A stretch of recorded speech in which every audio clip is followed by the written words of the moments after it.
Now, this is a common scam in Ukraine. As soon as we came out of the station, this lady, very nice looking lady, she came with these two pigeons and say, "Oh, these are my friend. You want to have a picture with them?" And one of my friend had a picture with the pigeons, and then there were three of them, two in the costume. Then the costume guy came, and then he said, "Can you have a picture with me?"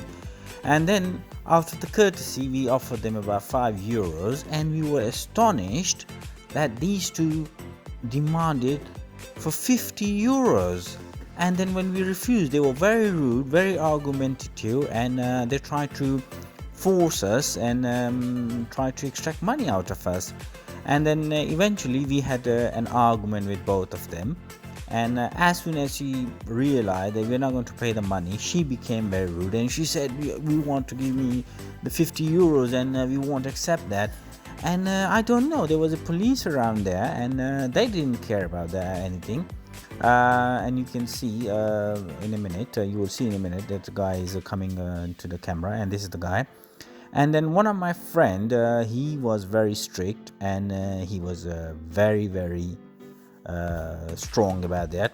And eventually we didn't pay them, and we filmed them. We said we threatened them with the police, and then eventually they left us alone. So this is a very common scam in some of these countries. These people with the pigeon, as soon as you come out, they are very polite, very friendly, and they put the pigeon on your shoulder or hand and say, bring your hand forward, and they put the pigeon on your hand.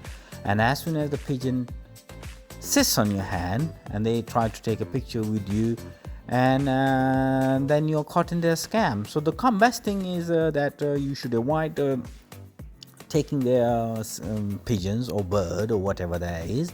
And when they pose the picture for you, you just ignore them, keep walking. And this is a very common scam in Ukraine, Kiev. So be careful about these things. And I wanted to expose these one. Stay with us, stay updated. We are the travelers around the globe, and we'll keep you updated about the many scams and different things in different countries.